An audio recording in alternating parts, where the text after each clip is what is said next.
Hello friends, आज का हमारा टॉपिक है रंध्र, स्टोमेटा, जिसे इंग्लिश में स्टोमेटा कहा जाता है।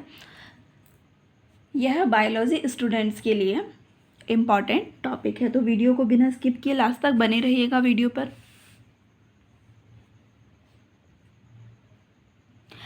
पौधे की पत्तियों व अन्य वायवीय हरे मुलायम भागों पर उपस्थित छोटे छोटे छिद्र रंध्र या पर्णरंध्र या स्टोमेटा कहलाते हैं।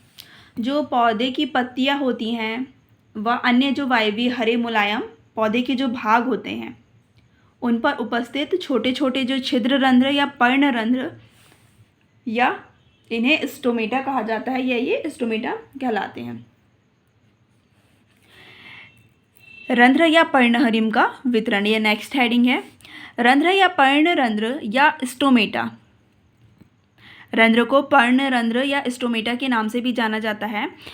पौधों की पत्तियों व अन्य शाकीय वायवीय हरे मुलायम भागों पर पाए जाते हैं।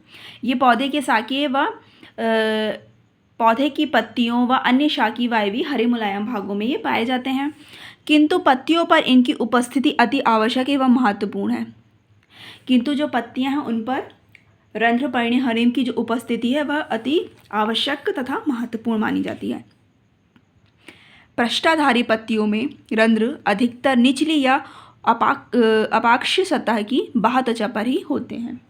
ऊपरी या अभ्यक्ष सतह पर ये बिल्कुल नहीं होते या बहुत कम होते हैं। जो पृष्ठधारी पत्तियों में जो रंध्र होते हैं वह अधिकतर निचली या अपाक्ष सतह की बाह्य त्वचा पर ही होते हैं।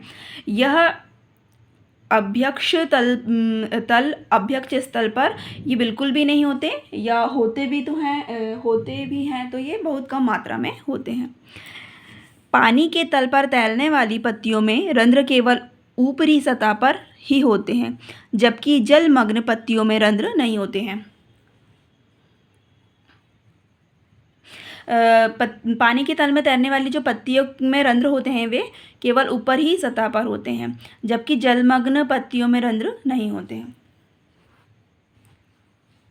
मतलब जो जल के अंदर पत्तियां होती हैं उनमें रंध्र नहीं होते हैं, ऊपर तैरने वाली पत्तियों में ही रंध्र होते हैं।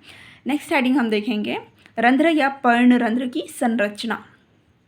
प्रत्येक रंध्र दो विशिष्ट आकार और संरचना की कोशिकाओं से बना है। जो रंध्र होता है वो दो विशिष्ट आकार और संरचना की कोशिकाओं से बना होता है। इन कोशिकाओं के द्वारा कोशिकाएं या गार्ड सेल्स कहते हैं। इन कोशिकाओं को ही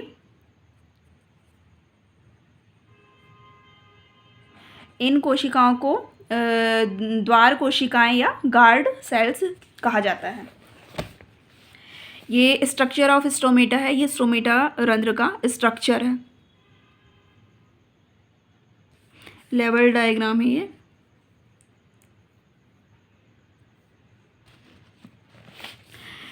द्वार कोशिकाएं या गार्ड सेल्स या रक्षक कोशिकाओं का आकार सेम के बीज के समान होता है। जो द्वार कोशिकाएं होती हैं, गार्ड सेल्स होते हैं, या जिनको रक्षक कोशिकाएं भी कहते हैं, इनका आकार सेम के बीज के समान होता है।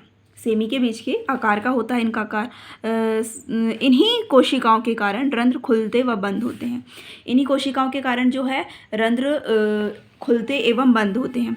द्वार कोशिकाओं के घेरे हुए अनेक कोशिकाओं शेष बाह्य त्वचा की कोशिकाओं के आकार प्रकार से भिन्न होती है। ये कोशिकाएं सहायक कोशिकाएं एसेसरी सेल्स कहलाती हैं। द्वार कोशिकाओं को घेरे हुए जो अनेक कोशिकाएं होती हैं शेष बाह्य त्वचा की कोशिकाओं के आकार प्रकार से भिन्न होती हैं। इनका जो आकार होता है, इनका जो प्रकार होता है वह भिन्न होता है। ये कोशिकाएं सहायक कोशिकाएं एसेसरी सेल्स कहलाती हैं।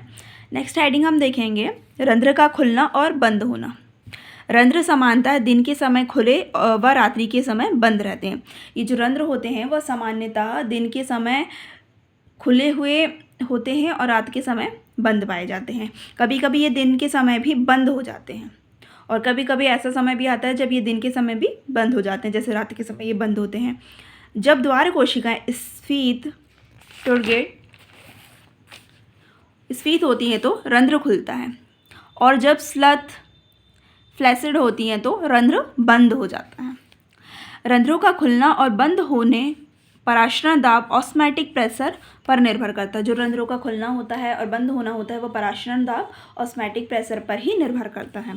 पराशरण दाब बढ़ने पर आसपास की सहायक कोशिकाओं से पराशरण की क्रिया द्वारा पानी आ जाता है।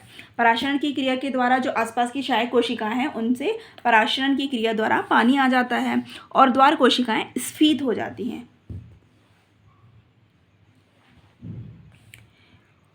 स्फीत हो जाती हैं द्वार कोशिकाएं। द्वार कोशिकाओं के स्फीत होने पर भीतरी मोटी भित्ति बाहरी भित्ति के बाहर ही की ओर फूलने के कारण द्वार कोशिकाएं के अंदर ही घुस जाती हैं, फलतः रंध्र खुल जाता है। द्वार कोशिकाओं के स्फीत होने पर भीतरी मोटी भित्ति बाहरी भित्ति के बाहर की ओर फूलने के कारण द्वार कोशिकाओं के अंदर ही घुस जाता है, फलतः रंध्र खुल जाते हैं। पराशरण दाब कम होने पर द्वार कोशिकाओं से जल पड़ोसी कोशिकाओं में चले जाने के कारण ये श्लथ हो जाती है और रंध्र बंद हो जाते हैं। पराशरण दाब जब कम होता है तो द्वार कोशिकाओं से जल पड़ोसी कोशिकाओं में चले जाते हैं और ये श्लथ हो जाती हैं और रंध्र बंद हो जाते हैं। नेक्स्ट हेडिंग हमारी है रंध्र के कार्य, फंक्शन ऑफ स्टोमेटा। रंध्रों का प्रमुख कार्य पौधे के बाह्य वातावरण से पौधे के अंदर के वातावरण का संबंध स्थापित कराना है। अर्थात श्वसन के लिए ऑक्सीजन का आना व कार्बन डाइऑक्साइड का बाहर जाना तथा प्रकाश संश्लेषण के लिए कार्बन डाइऑक्साइड का आना व ऑक्सीजन का बाहर निकलना, अथवा इसके विपरीत अधिक मात्रा में श्वसन से बनी कार्बन डाइऑक्साइड को उत्सर्जित करना, जैसे कि रात्रि के समय होता है। और जल के उत्सर्जन अर्थात वाष्पोत्सर्जन ट्रांसपिरेशन का कार्य भी रंध्र करते हैं। तो ये था आज का हमारा टॉपिक, और अगर आपको ये वीडियो पसंद आए तो प्लीज़ वीडियो को लाइक करें, शेयर करें, और अगर आप मेरे चैनल पर नए हैं तो प्लीज़ चैनल को सब्सक्राइब करें। इसी तरह की वीडियोस आपको आगे भी देखने को मिलेंगी। Thank you.